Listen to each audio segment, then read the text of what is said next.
Sarah and Davis have chosen to write their own vows. So Sarah. I promise to care for you and love you our entire life.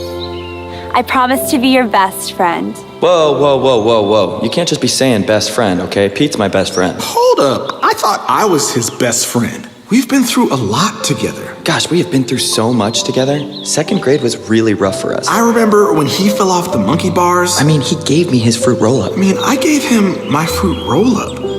That was like... I hope he knows that he's my best friend. Our friendship has survived so much. You think that this is gonna divide us? I promise to be your most loyal friend. I'm loyal too. She is confusing me so much right now. She is my wife. He is my best friend. Who's the best friend here? Who? No one else, baby. Just you and me taking on the world. Dude. Aw, he's crying. I'm gonna have to be gluten-free. Oh man, dude, you go gluten-free. I have to be gluten-free. And I don't want to be gluten-free, man. It's the end of an era, Davis. It's the end of an era. Yes, I am crushing these vows.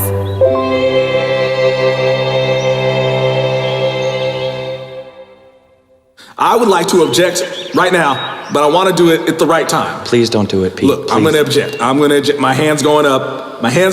Don't. It's going up. I object.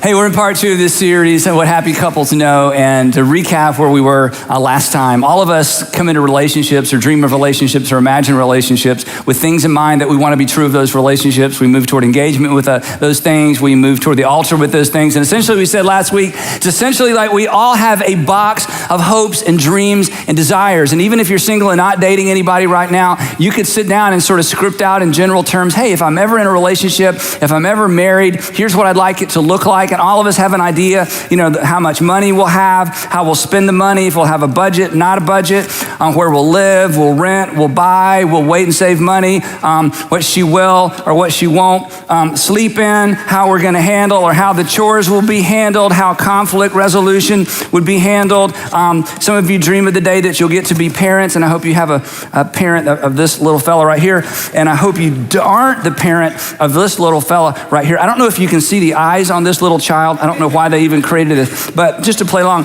if you have, can you see the eyes? This is creepy. If you have this child will end up on the top of whatever you live in at some point in your life. As a parent, I know this. So anyway, we all have an idea. I'm gonna sit you right back here, honey. Go to sleep, okay? Good child. Put you in Wonderland later.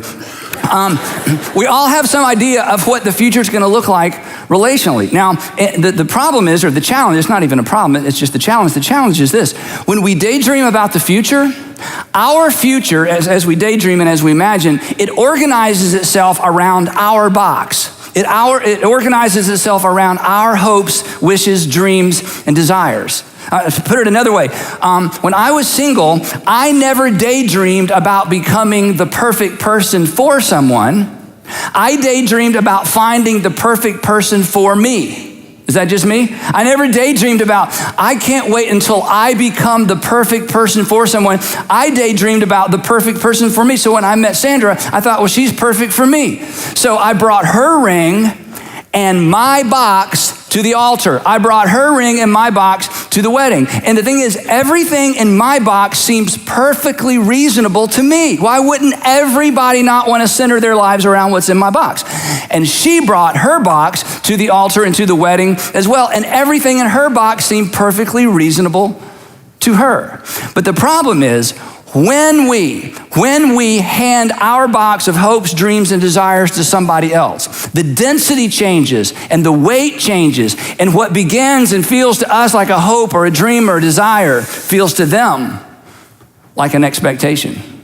And the interesting thing is this: on this side of the box, it's all hopes, dreams, and desires. On that side of the box, it's all expectations. I'm like, well, why wouldn't everybody want to order their life this way? And the person on the other side of the box is going, because that just feels like a lot of expectations to me. From where I'm standing, hopes, dreams, and desires. From where you're sitting, from where she's standing, all about the expectations. An expectation, as you know, or if you don't know, here's the definition. It's a strong belief that something will happen or be the case in the future. It's the strong belief that something will happen. Honey, I know we're not there yet, but we're moving in that direction, aren't we, honey? Dear, I know this is the first year, but eventually, right, honey? It's that subtle pressure that things are going to be the way I imagine they're going to be. They're going to be the way that you imagine they're going to be. It's subtle. It's all about the future. And here's the thing. Anytime we attempt to recreate or avoid something from the past, anytime we attempt in a relationship to recreate or avoid something from the past, our hopes and dreams and our desires begin to feel like expectations because we want to create a preferred future. It may be a preferred future that's exactly like the past that we grew up in. We want to recreate it. Or it may be a preferred future that's very different than the family that we grew up in. But either way, as soon as we try to shape the future of a relationship, it begins to feel like expectations to the person that we're in relationship with. And when couples exchange boxes, and we do, this just happens. I don't know that it can be completely avoided, but when we exchange boxes, couples begin negotiating with each other, bargaining with each other, sometimes bribing each other. I will if you will. If you'll do this the way I want to do it, then we'll avoid conflict and we'll resolve conflict the way you do it. If you'll get on a budget and stay on a budget, then perhaps one day we can live in the style that you want to live in, and back and forth and back and forth. And what happens is, no one ever intends for this to happen. Eventually, the relationship is characterized, as we said last week, by a debt-debtor relationship. You owe me. You owe me, you owe me. That's what husbands are supposed to do. That's what wives are supposed to do. That's what men are supposed to do in a relationship. That's how women are supposed to respond in a relationship. And next thing you know, we're negotiating, back and forth, bickering. And it's all about you owe me, you owe me, you owe me, you owe me. And the problem is, we said this last week, that when you get into this dynamic, when this dynamic characterizes the relationship, you cannot recognize love. You can't give love and you can't receive love because you can't appreciate it and you can't even recognize it. Now, let me illustrate it this way. You see, if you owe me money, you can't give me money, right? If you owe me money, you can't give me money. If you owe me money and you give me money, I don't see it as a gift and I don't receive it as a gift. I see it and receive it as a payment. And if you owe me money and say, Andy, hey, I just really appreciate, what you're doing. I want to give you $100. Well, if you owe me more than $100, not only am I not grateful and I don't see it as a gift, my next question is, where's the rest? So consequently, gratitude is minimal. So in a relationship that has become a debt-debtor, or the dynamic of the relationship is a debt-debtor relationship, as long as somebody feels like somebody owes them, they don't receive it as love, they can't see it as love, and the other person can't even extend love. So the question is, how do we keep this from happening? How do we keep legitimate hopes, dreams, and desires from becoming and feeling like expectations? And the answer is, we answer the following question the way that happy couples answer the following question. And the question is, what does he owe me? What does she owe me? What does he owe me? What does she owe me? And happy couples all answer this question the same way. They answer the question, nothing. They don't owe me anything. They know that they owe each other everything, but are owed nothing in return. They know that they owe each other everything, but are owed nothing in return, which, granted, doesn't make any sense. But as you get to know really, really happy couples, there's something about their relationship that doesn't make any sense. Now, this is the essence. This is the substance. This is right in the crosshairs of what a Christian marriage is all about. Now, a Christian marriage, and I don't know how you were raised or what your background is, but a Christian marriage is not a marriage that is conducted according to some sort of Christian code of conduct. That's not what a Christian marriage is. In fact, great marriages aren't built on codes of conduct. If you're trying to build a relationship, you're engaged, you're dating somebody, or you're moving toward the altar, and you're trying to get them to act right and behave correctly, you're headed for trouble. Great relationships are not built on specific codes of conduct, and they're not even built on specific roles, and a great relationship is not built on a sort of an exchange of services, of goods and services.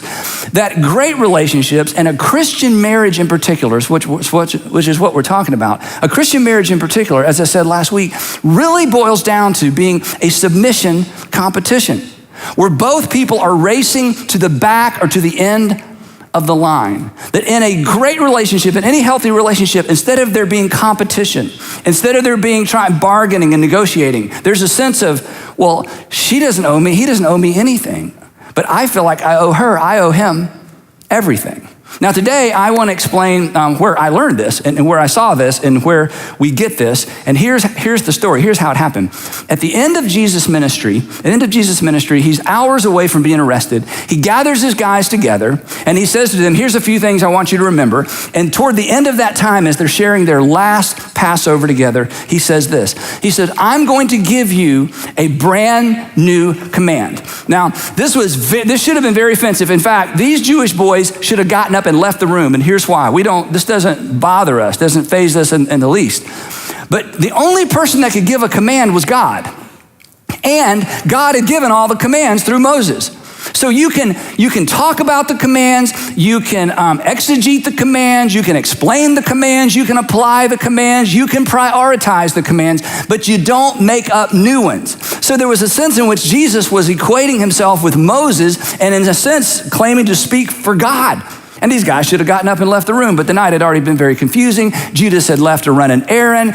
Jesus basically took their most sacred holiday and turned it into something all about himself. So the whole night is crazy. And he says, guys, I know this is crazy. I'm kind of stepping in front of Moses. I'm stepping between you and God, but I'm going to give you a new command. And here's what he said. He said, a new command I give you, love one another, to which they may have responded, that's not new, to which Jesus would have responded, I'm not through, because here's the rest of it.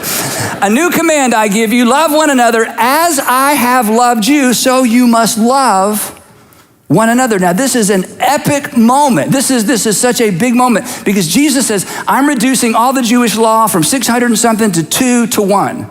That at the end of the day, these are your marching orders relationally. You are to treat other people the way I have treated you. And he could have gone around the room to each one of those guys and said, Matthew, you remember when we met? You were a tax collector. You were an embarrassment to your family. You were an embarrassment to the nation. And do you remember what I said to you when I met you, Matthew? Matthew's like, yep, I remember. You asked me to follow you. And Peter, you remember how you didn't want Matthew following us because you didn't want to be associated with the tax gatherer? And Peter's like, yep. And remember, I let both of you stay in the club. And Matthew, do you remember where we went when I invited you to follow me? Yep, we went to my house. Do you remember who we invited? Peter's like, I remember who we invited. All of his tax gathering friends. It was the worst day of my life. And Jesus said, Matthew, I want you to extend that kind of grace and that kind of mercy to every single person you meet for the rest of your life.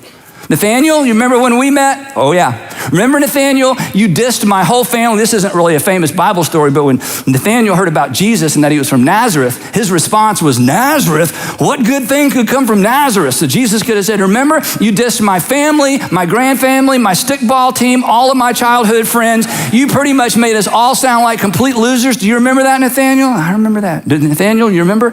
I invited you to follow me. And I never brought it up again, did I? No, he never brought it up. He could have gone all the way around the room and said, okay, from now on, I want you to think about how I treated you. That's how I want you to treat everybody. And a few hours later, he would be arrested and he would be tried and he would be crucified.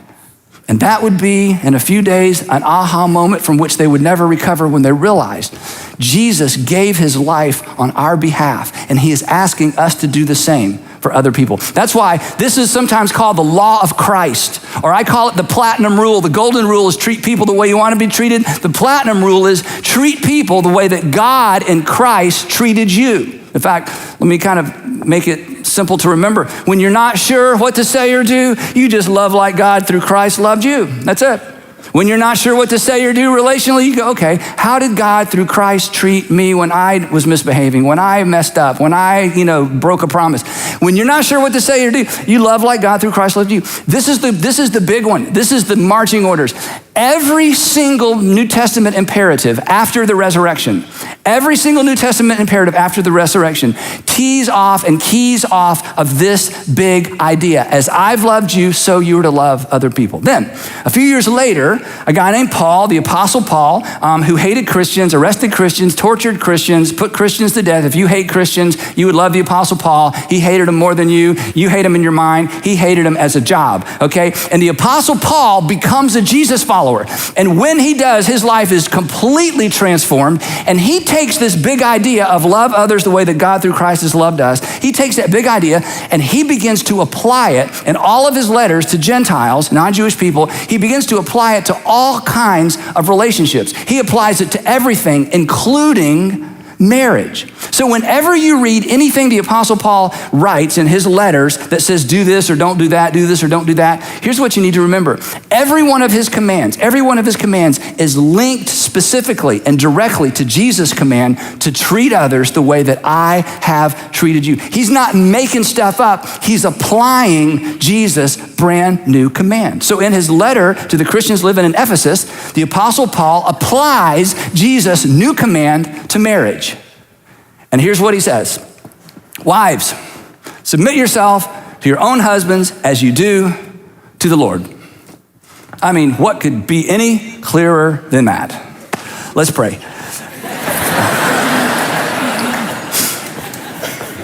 Now, if this bothers you, I'm so glad it bothers you, and I'm so glad you're here. I'm just gonna leave it up here to bother you. In fact, some of you would say, aha, that's why I quit going to church. That verse right there is why I quit going to church. That whole idea is why I don't like Christians. I am so glad you are watching or listening or in church today. I'm telling you, what you're about to hear, this is so transformational. I love talking about this. Our English Bibles are translations from Greek text, and there were groupings of Greek text all over the East. And the oldest text, the oldest manuscripts of the New Testament, the oldest manuscripts of the Apostle Paul's letters, interestingly enough, if you took this verse and you translated it literally, here's what it would say. It would say, wives, to your own husbands as to the Lord. There's no verb in this statement in the oldest Greek manuscripts. There's no verb. The word submit isn't there. Now, before I explain why it's not there, I want to explain something else, and this is so important. When the Apostle Paul's first century audience heard him teach about women submitting to their husbands, and I'll tell you where the verb came from in just a second. When the first century audience heard the Apostle Paul talk about women and wives submitting to their husbands, whereas we go, what? And huh? Their response was, duh, not huh. They weren't like, what? They were like, well, yeah, tell us something we don't know. They had no choice. I mean, this wasn't new information. This wasn't even a big deal. This was common ground. This didn't surprise anyone in Jesus' audience. And ladies, believe it or not, no one was offended because men in that culture, both the Roman culture, Greek culture, and then the Jews had a version of this. Men in that culture had something that's referred to as patria potestas. Patria potestas. Patria potestas, these two words put together meant they had legal jurisdiction over their children and they had legal jurisdiction over their wives. Essentially, their wives belonged to them. So when Paul says, wives submit to your husbands, that's like, right, because if we don't, he'll sell us, he'll trade us, he'll have us arrested, he'll accuse us of some crime, and there won't be any eyewitnesses to show up to dispute the claim. And of course we submit to our husbands. So this was not a big deal to them. But here's the cool thing, it's a big deal to us.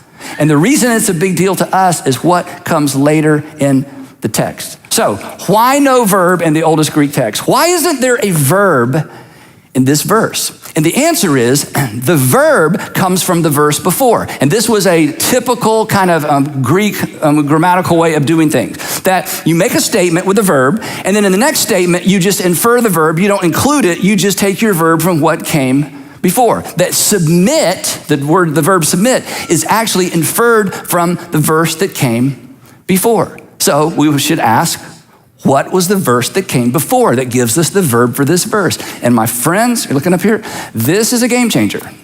Here's what Paul said before he told wives submit to their husbands. Here's the verse that sets the tone for everything that follows.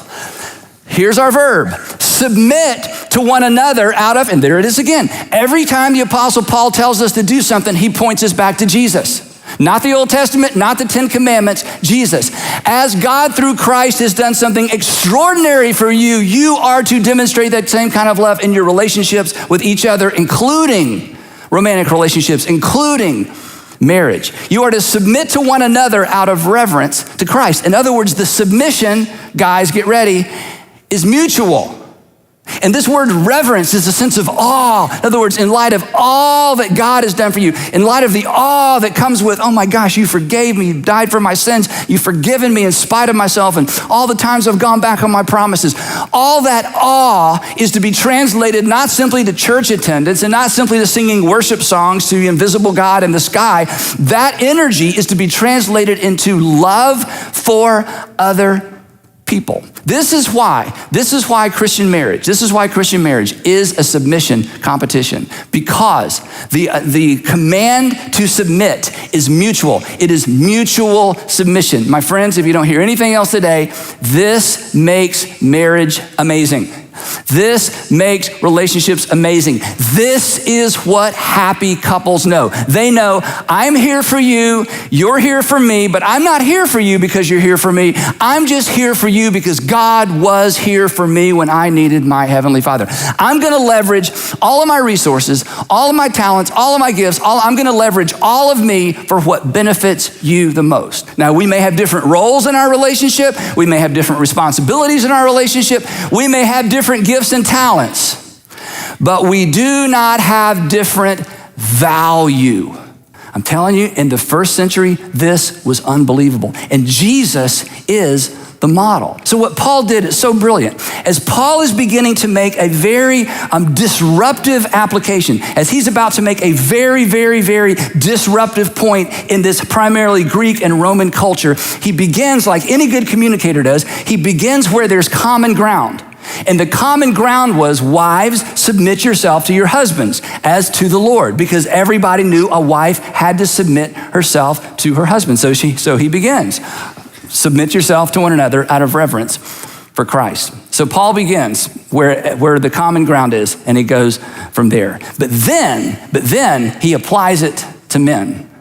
Here's what he says. We'll go to wives, submit yourselves to your own husbands as you do unto the Lord. Now, when we see this, one other thing, we immediately think, and women, I get this, wives, I get this, ladies, I get this. We immediately think, okay, of all the men who are not worth submitting to, right?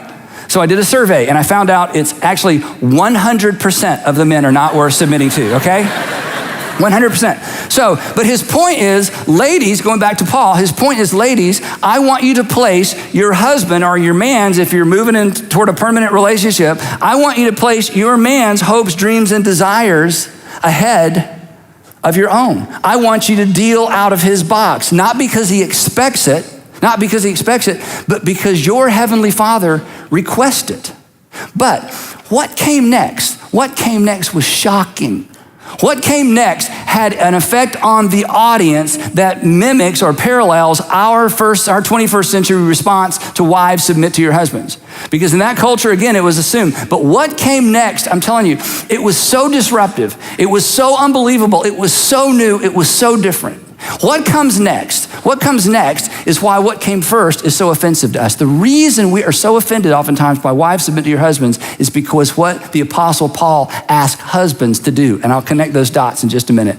So this is what he says to the men. Husbands, love your wives. Now, we're like, well, of course. But in the first century, it wasn't of course. In the first century, it's wait.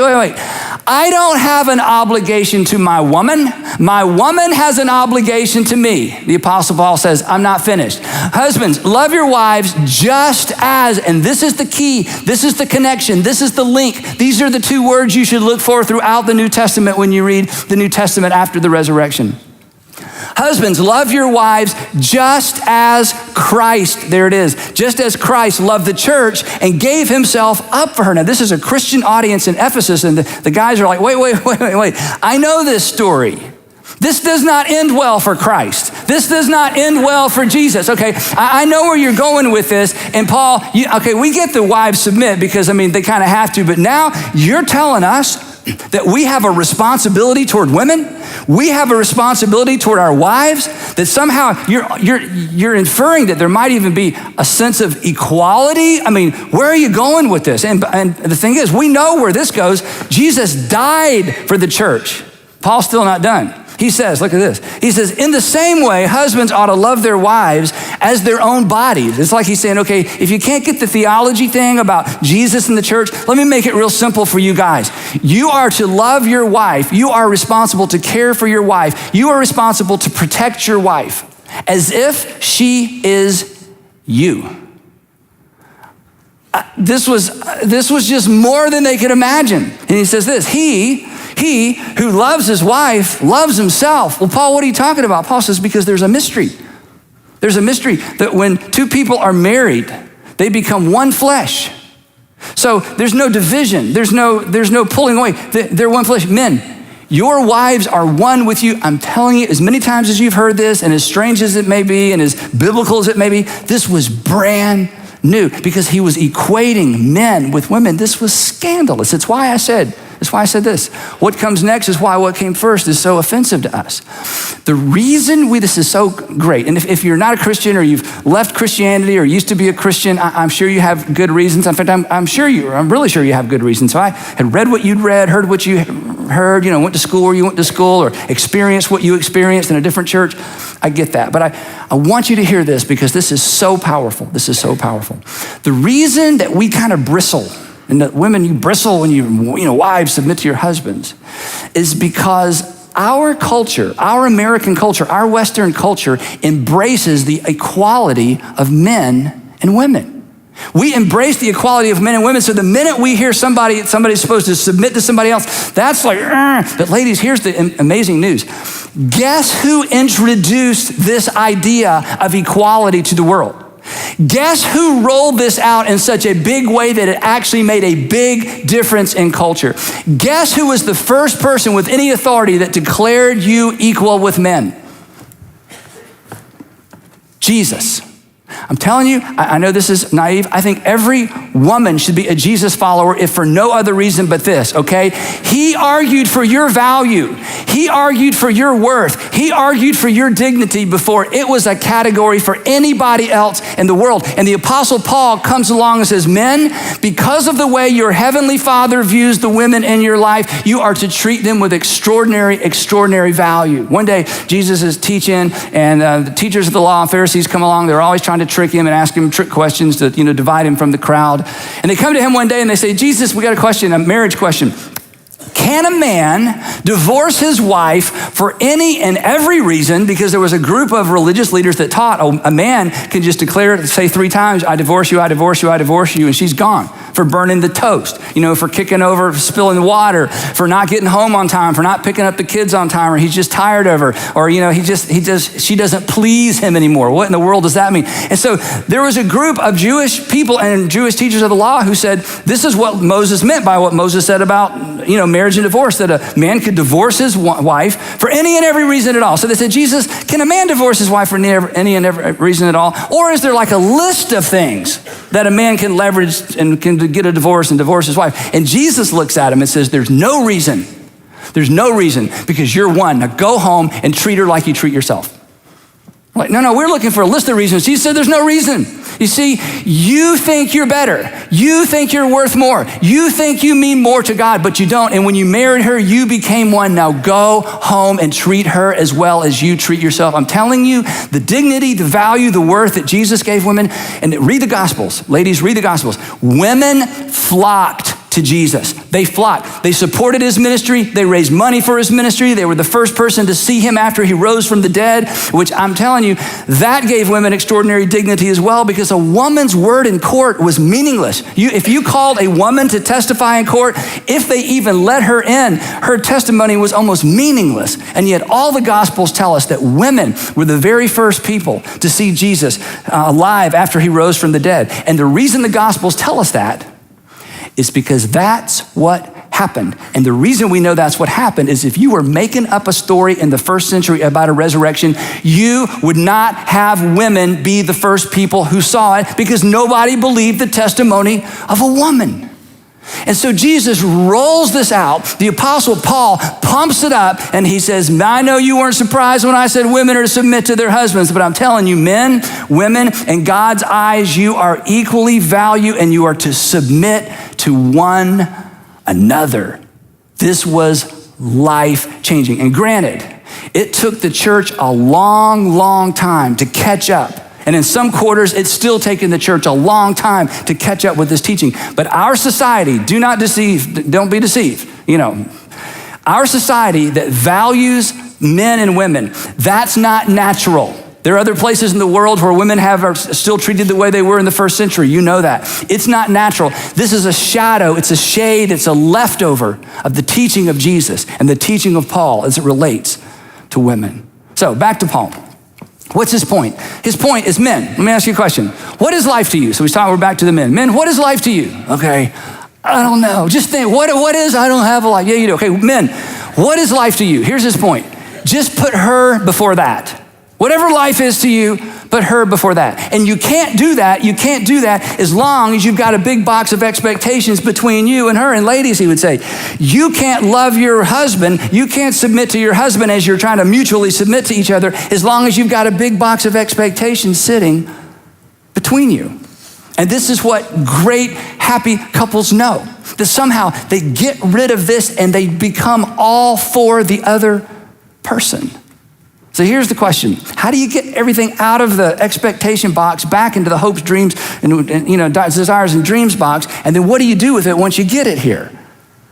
And the answer to the first question, in terms of how you get everything, from here back to here, is you decide, as we said last week, that he doesn't owe me anything. She doesn't owe me anything. I'm deciding. I don't feel it. I'm deciding. You don't owe me anything, but I owe her, I owe him everything. And for this to work, and here's the key, this is what's going to frustrate so many of you, I understand. It has to be mutual. Why? Because he said, this is so powerful. Submit to one another out of reverence for Christ. Submit to one another out of reverence for Christ. This is what oneness in a relationship looks like. His best over yours. Her best over yours. Now, last week I gave you a little homework assignment, but it was a thought process. I asked you 2 questions. I said, this week I want you to think about what's in your box. And then I want you to think about, is somebody carrying it around? I want you to ask the question, okay, what's in here? We should know what's in here. And then secondly, we should know, have I accidentally or maybe purposefully handed this to somebody and I am expecting them to fulfill my hopes, desires, and dreams? And so the question that I want you, your homework assignment this week is this, and this is a little more dangerous, okay? I want you to ask them, what's in your box? What's in your box? Not on the way home. You got to wait for the right time. I just want you to ask her, ask him. I just want you to say, what's in your box? Now, for some of you, it's like, oh no, he's here. Now I'm going to have to do it, or she's here. Now I'm just, okay, because I care about you. Okay. I want you to ask, what's in your box? And then the next thing I want you to do, and this is going to be really difficult for some of you. After you ask what's in your box, then I want you to stop talking and listen. Now, guys, if you ask your woman, your wife, your fiance, what's in your box, she may faint that you've even asked or considered. She may get mad. We've been married 20 years and you still don't, okay, that you just don't talk. You just take it because, yeah, you've been married 20 years and you don't know what's in her box because you've been wondering why she doesn't deal out of your box, okay? There may be, some distance. So you just ask. And you listen. And ladies, if you ask your man, your husband, your fiance, what's in your box, I tell you what he's going to say. Probably he's going to say, nothing. Nothing. Aren't the Falcons on? We don't even know we have a box. We're not lying. We don't know. We don't know what's in there. Now, we expect you to fulfill these wishes and dreams and desires that we've never defined. But ladies, I'm stereotyping a little bit, but there's a kind of I don't know how to talk about this. Guys, that's why I asked you last week to start thinking about it. You need to know, and you do know. And ladies, here's the other thing about many of us men. And we're scared to talk about it. And men, the reason you need to talk about it is you're scared to talk about it, but you're expecting her to fulfill it, and you've never told her. And it's scary. In fact, it's terrorizing in some ways. But you talk about it. This is, the what's in your box question. This is the I'm all in question.